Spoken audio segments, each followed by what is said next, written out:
आज आपको इलेक्शन के मौजू पे, क्योंकि कहीं ना कहीं किधर ना किधर 25 साल की सियासती नुमाइंदगी की जिंदगी के अंदर आप में तो आपके कोई रिश्तेदार या दोस्त अहबाब कहीं ना कहीं मेरा ताल्लुक आया होगा काम के सिलसिले से, और आपको इतना तो यकीन है कि काम करने वाला लड़का है, काम करते रहता है।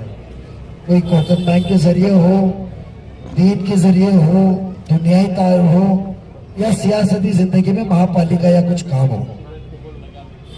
एक तो आज आपको फर्क सबसे पहले लगा कि आपको ऐसे नुमाइंदे को चुनना है जिधर बिना किसी डर के, बिना कुछ के आप एक मेमोरेंडम तो दे सकते हैं।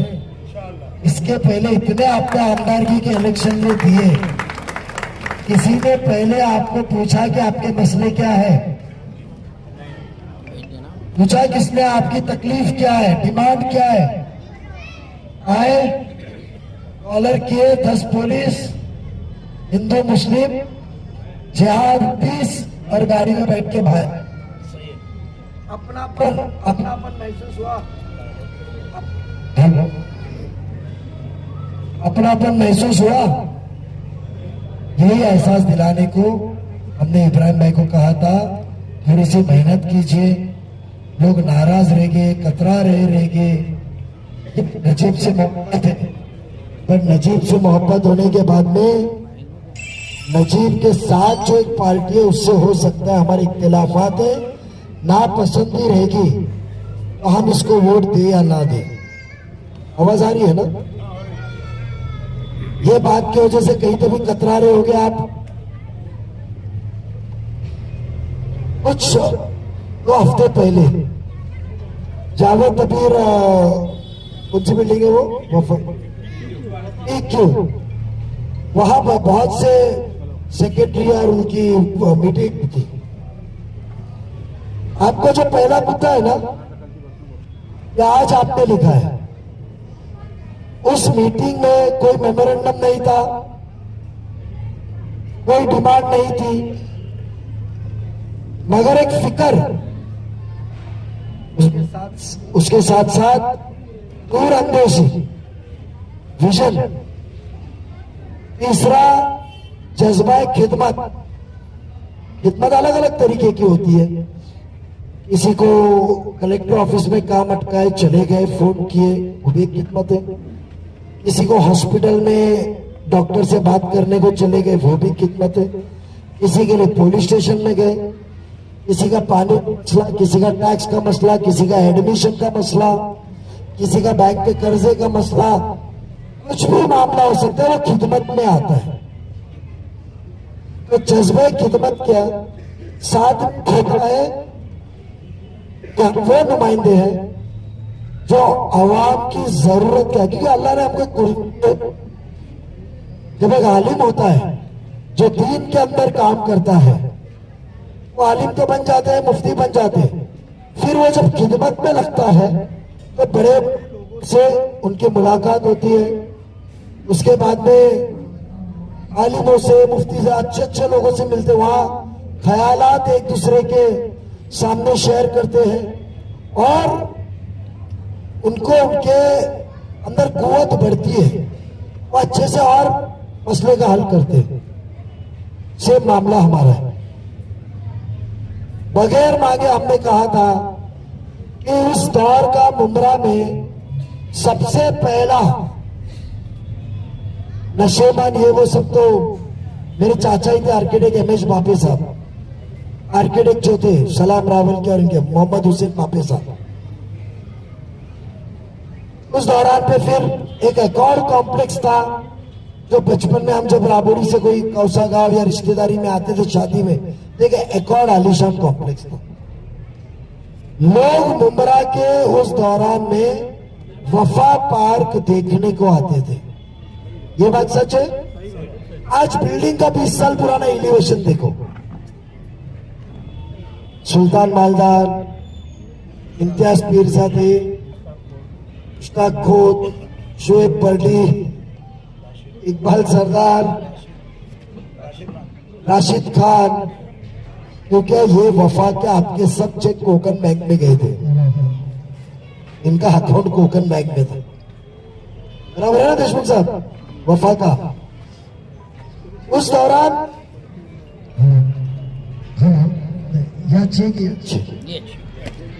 पत्रकार ने बोले तो सर रशीद ये जब बना था, अब 15 साल आपने आपके आमदार साहब को, मैं मानता हूं, पहले मैं माजरत चाहता हूं, बेशक ये हैदराबाद में मई आया था, इब्राहिम भाई को लिया था जब वो समाजवादी में थे, जावेद दबीर, इकबाल सरदार को बुलाया था मैंने, और कल्याण से वो आते थे मेरे लिए। तो मेरा ननियाल कल्याण का है, डोन फैमिली का, अब मैं डोन फैमिली के कल्याण की, तो वो उनको बुलाते थे हम लोग और मेहनत करते थे, मैं मानता हूं। बट क्यों अलग हुआ वो मुख्तसर आराम से आपको बताऊंगा। बेशक आपको आप ये कहोगे कि बेटा तूने अच्छा किया। आज वफा बनने के बाद 15 साल आपने शादी में बुलाया होगा, बड़े बड़े हदीस के बयानात, बीजेपी का कितना डर है, कितना इस देश खतरे में है, इस्लाम कितना खतरे में है, ये बातें आपने सुनी होगी। वो इंसान को कभी लगा कि हर सोसाइटी की, हर बिल्डिंग की एक उम्र होती है, जैसे एक इंसान की उम्र होती है। हमारी हयाती अल्लाह ताला के हाथ में, इसको 30 साल का सर्टिफिकेट इंजीनियर देता है। तभी उनको लगा कि ये बिल्डिंग कल खस्ती हालत में होती है, तो ये वो मालिक जिसने बनाया उसकी मोहताजी आएगी आपके सर पे, क्योंकि जमीन आज भी आपके नाम पे नहीं है। ये बात सच है। इसीलिए आपने पहला मुद्दा लिखा, क्योंकि जमीन आपके नाम पे नहीं, इसके लिए पहला मुद्दा निकला कन्वेंस डीड। क्यों मोहताजी चाहिए? ये बिल्डिंग लीगल है। कभी उनको लगा कि यह आवाम ने आपके ऊपर एतबार करके, मैं दो अंदाजों में बोल रहा हूं, मैं आपको आपके मसले बता रहा हूं। वो स्थानिक आमदार जो जिहाद, बीजेपी, इस्लाम, दीन, विशालगढ़, चाचा मनियार चाचा, ये जो बात कर रहे, जो आपके पास आ रहे बीजेपी के नाम से हमारे बारे में बदगुमानी फैला रहे, वो 15 साल में उनको कभी लगा ये कन्विंस करे नहीं। उनको कभी लगा कि 2.5 साल में हाउसिंग मिनिस्टर हूं, हाउसिंग मिनिस्टर ऑफ महाराष्ट्र, वो ऑफिशियली म्युनिसिपल कमिश्नर को बुला सकते हैं, बात कर सकते हैं कि यह आवाम को मुझे ओसी देनी चाहिए। ये लोग जिन्होंने मुझे वोट नहीं दिया होता तो मैं मंत्री नहीं बनता, मंत्री नहीं बनता तो पैसे नहीं कमाता, पैसे नहीं कमाता तो मैं आज इलेक्शन में हर सोसाइटी को, सेक्रेटरी को पैकेट नहीं बेचता, वोट 2000 में नहीं खरीदता। ओसी नहीं आ सकती, ओसी आ सकती थी आपकी, आपकी ओसी है।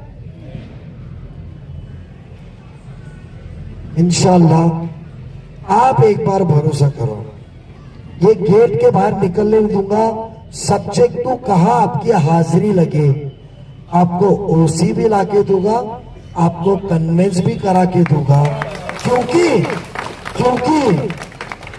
आपकी सोसाइटी, मैं कानून बताता हूं, Power off. Welcome to the world of Amamore Entertainment.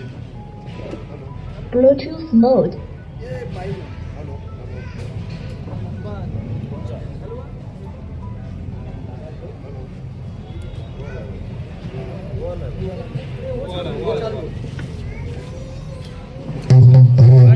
एको बंद करो ना, सुनो ना, उसको इधर रखो ना, स्पीकर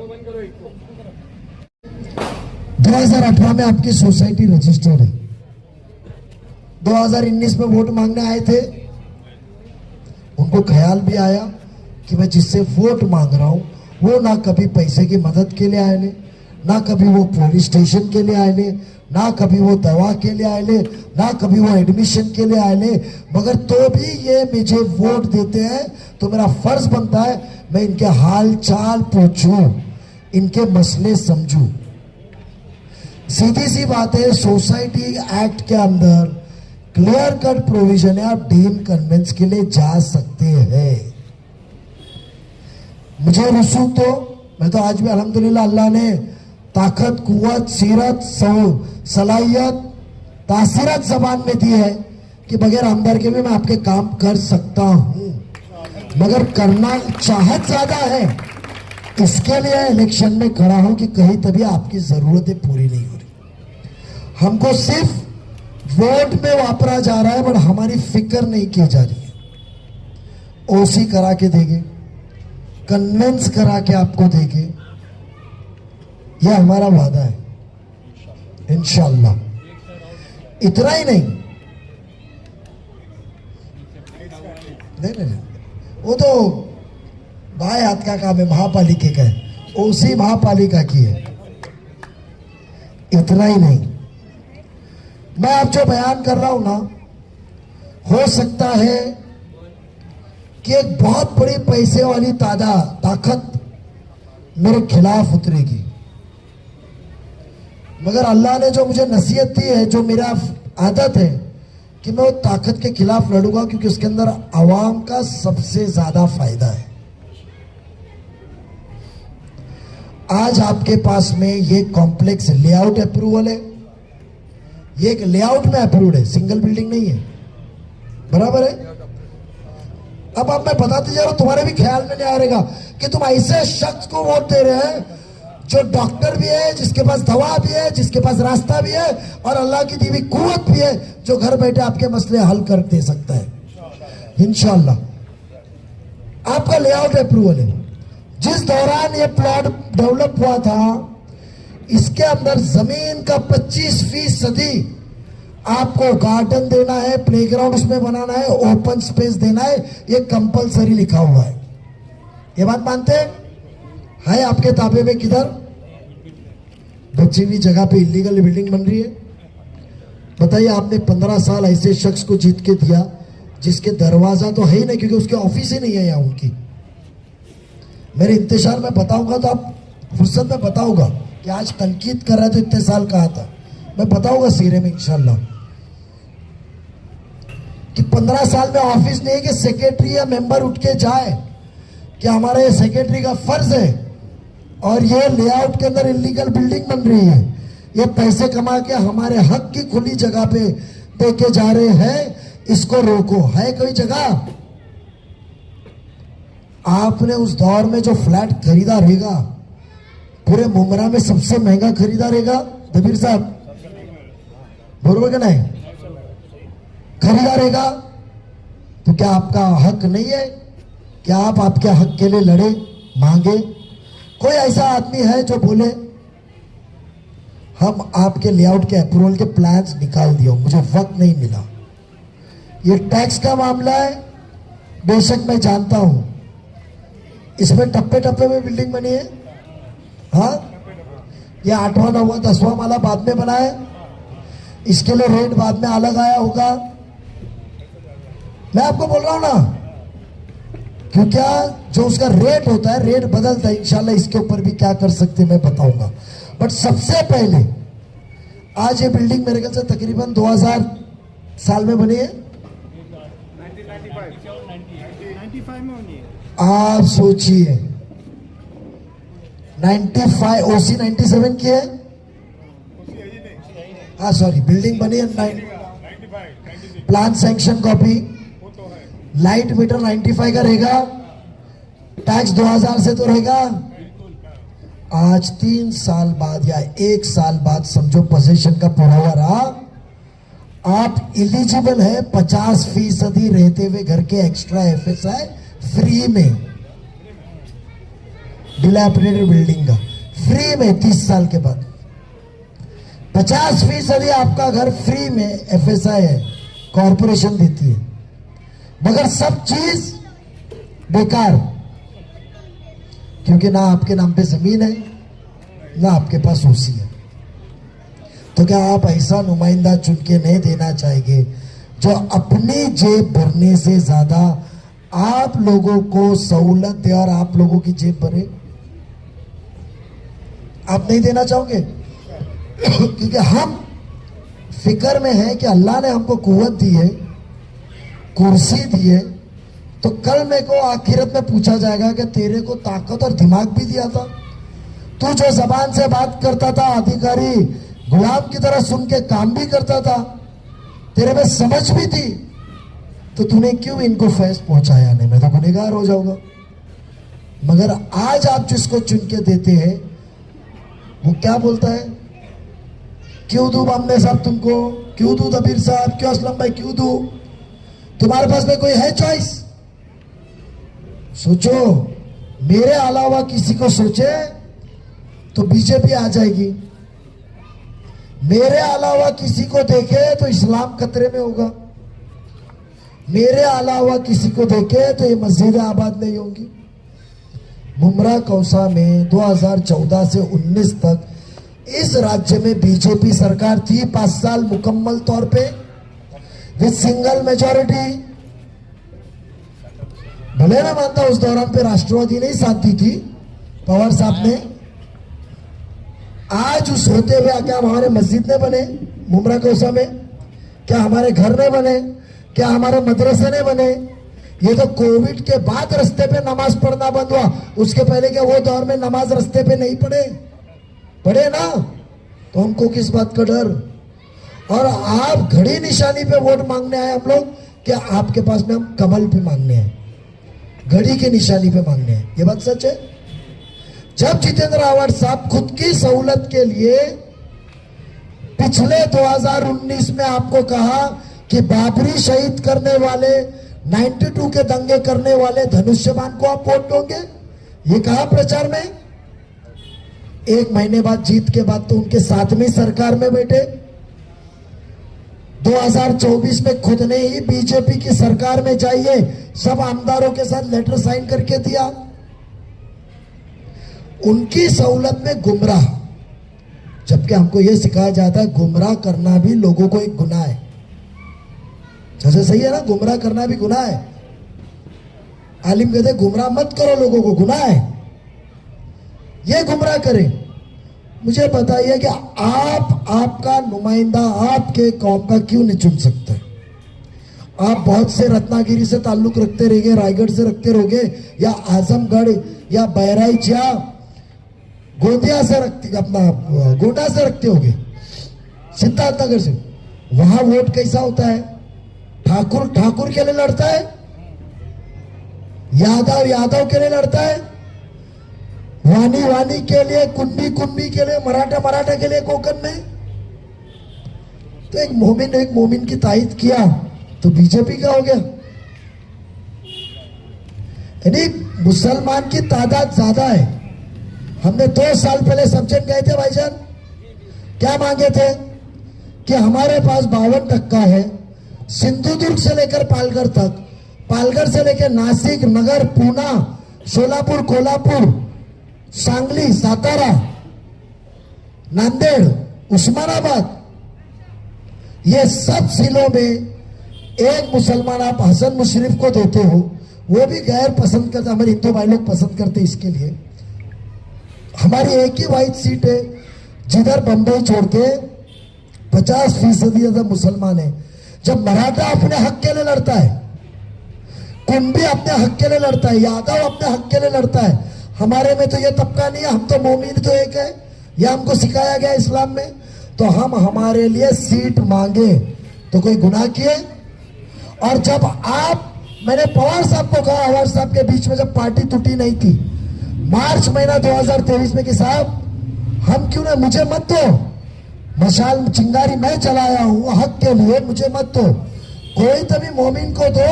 और आपके आवाड साहब को बोलो कि आप इतनी बड़ी बातें करते हैं, आप इतने महाराष्ट्र के नेता हैं, वो मुसलमान को कलवा से आप वोट दिलाओ और उसको जिताओ। भले सैयद अली भाई साहब को दो आप। जहां हमारे को हमारे हक की, हमारे हिस्से की जरूरत है, तो सेक्युलर नाम का एक शख्स आ जाता है। कम तादाद में तो पूछना ही मत। तो हमने सिर्फ वोट देने का ठेका लिए, हमने क्या सिर्फ वोट देने का ठेका लिए? हमने क्या मोहताजी का ठेका लिया है? क्या दूसरे के दरवाजे पे जाए? आज अपने कौम के लोग हैं, इसके लिए सोच के आया ना मैं इनका काम क्या कर सकता हूं। ये गुर्मी को तोड़ना, आप महाराष्ट्र के अंदर इतिहास बनाने वाले।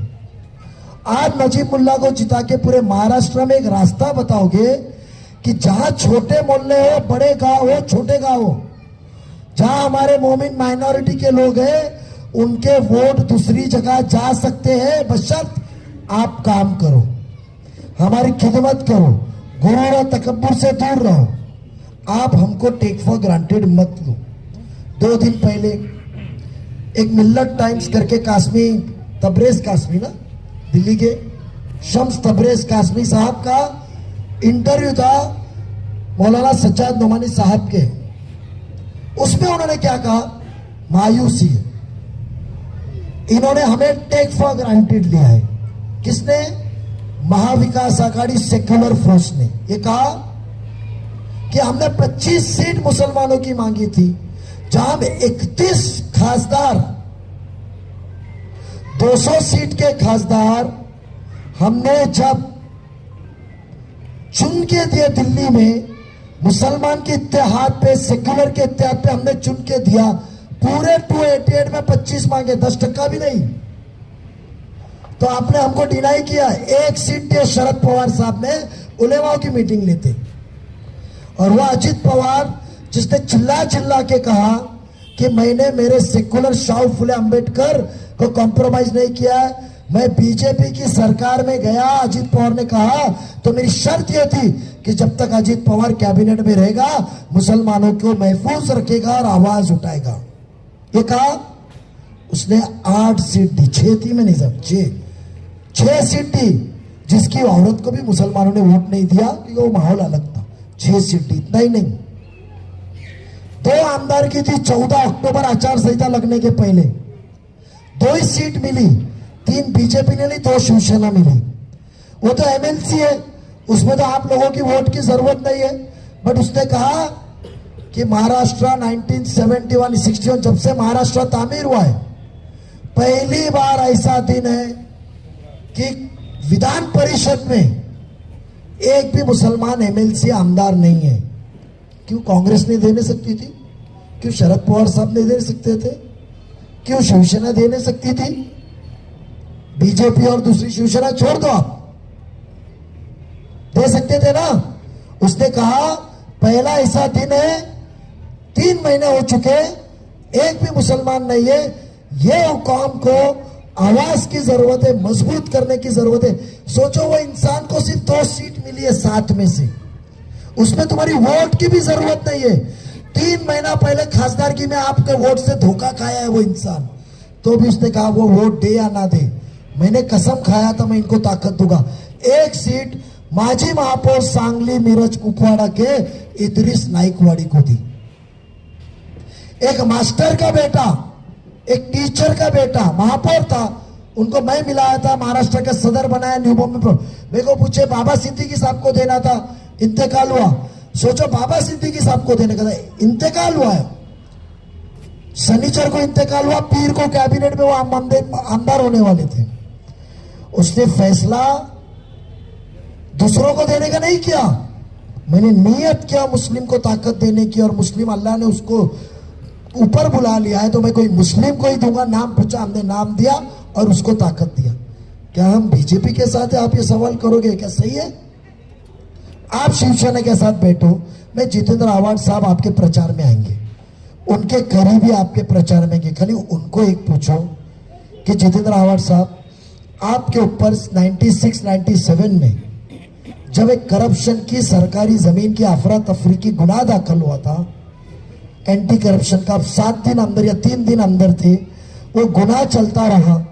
क्या आपने गोपीनाथ मुंडे, उस दौरान पे बीजेपी की सरकार थी 99 तक, 95 से 99 बीजेपी और मनोहर जोशी सीएम थे, बाद में नारायण राणे थे, कि आप उनके रोज दरवाजे पे जाके पैर पड़ के आपने आपका गुनाह माफ कराया कि नहीं कराया? वो एक सवाल पूछो, बाकी के 2 सवाल और दूंगा। ये हमारे को एक मोमिन खड़ा है जिसको हिंदू पसंद कर रहे। कल रैली देखो, 3 घंटे की रैली में 2000 औरतें चली 5 किलोमीटर, मराठी औरतें। दुआ दे रही थी, दुआ। बुढ़े लोग उतर के खारे गांव पारसिक में दुआ दे रहे थे, आरती निकाल रहे थे। यहां टीका लगाए, ठीक है, शिर के मुझे किसी ने बताया यहां लगाना। आरती निकाल, दुआ देने को अपने बच्चे को आ रहे थे। वो भी बदजन हो गए कि हमको हिंदू मुस्लिम के झगड़े से निकालो। अब 15 साल काम किए ना, तो 15 साल काम करके आपको पानी मिला? 8 टाकी के पैसे नजीब मुल्ला ने महापालिका से पास करके 2018 में दिया, एक भी टाकी नहीं है। आप आपके अंडरग्राउंड टाकी है जिसमें मच्छी की बात आती है, ऐसे कुछ बिल्डिंग वाले बताए। गंदा पानी आता है, ऐसे बिल्डिंग वाले बताए। क्या एक पानी की ओवरहेड टैंक नहीं आ सकती थी?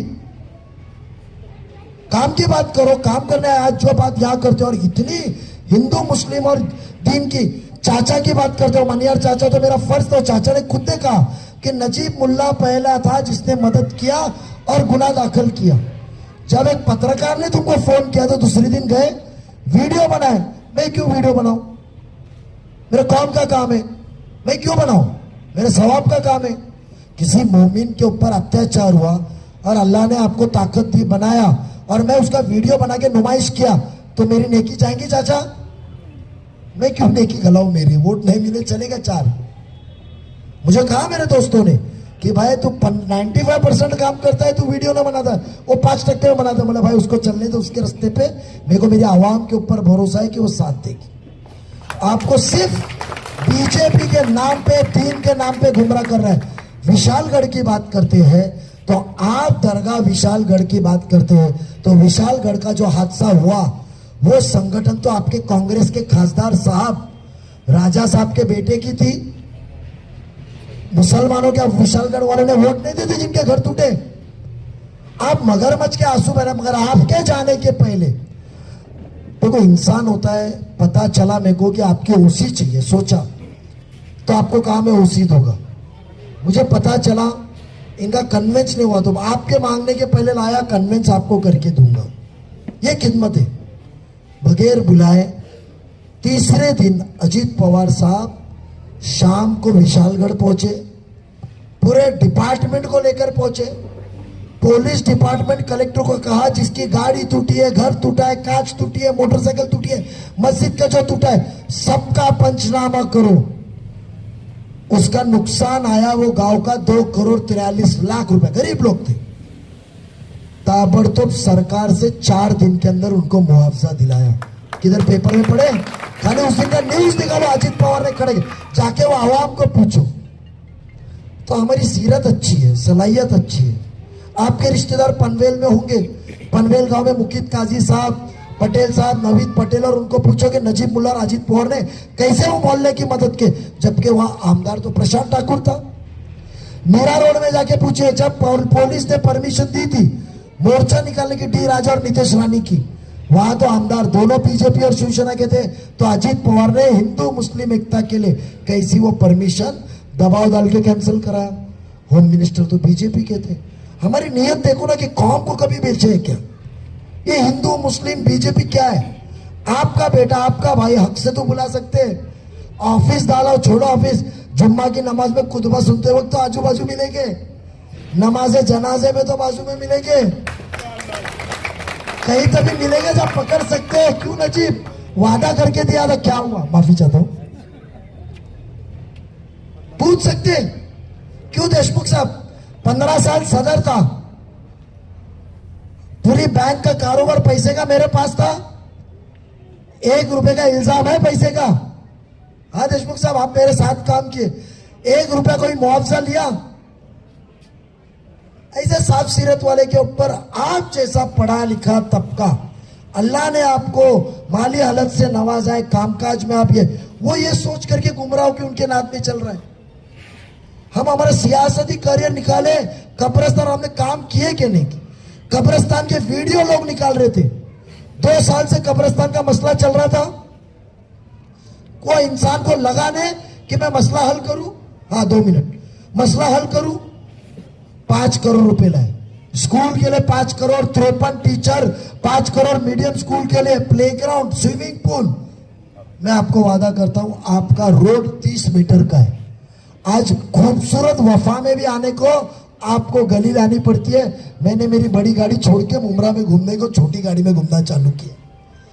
मुझे मालूम है आपको रास्ते की जरूरत है, आपको पानी के मसले की जरूरत हल करने की जरूरत है, आपको ओसी की जरूरत है, आपको कन्वेंस डीड की जरूरत है।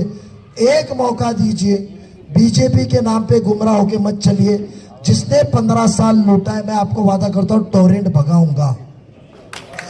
एक लास्ट बात करता हूं, एक लास्ट बात, बहुत वक्त ले लिया आपका, क्योंकि बहुत जज्बात से हम लोग लड़ाई लड़ रहे, हम लोग हमारा करियर दांव पे लगाए ले, पेतरे चल रहे, दादागिरी चल रही, खत्म करने की बात चल रही है।